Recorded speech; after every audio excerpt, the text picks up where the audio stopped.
hayi yawuchitha umuthi inkonyana.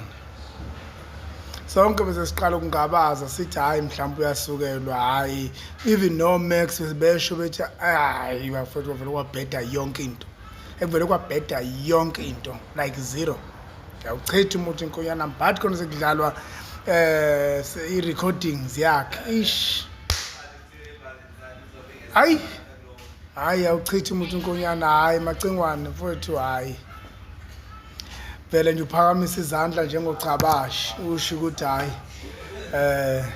ayikho into engayenza bafowethu, ngonile ngixoleleni. Hayi iMadlanga Commission bafethu iyasebenza, hayi lo msangano we-ADOC, umsangano lo lokhu kuliwa izinto zepolitiki laphana kuyancofwana kuMadlanga labantu bafocus ngendlela eyisimanga labantu.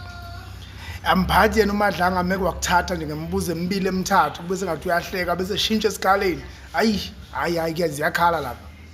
Ziyakhala. Hayi bafethu sekubhedile. Sekubhedile sevele nje uwitness washayela isipikili sokugcina ngci. Ayisekho into esingachazwa. Bafethu sibonge okukhulu okumele sikubonge ilokho ukuthi engabe upresident, ngoba ukube ngempela le nto ayivelanga egcine ebe upresident, hayi bafethu izwe lethu bekonakene, bekuphelile ngathi eMzantsi Afrika. Bafethu kulungile akusenani umacingwane, hayi akusenani.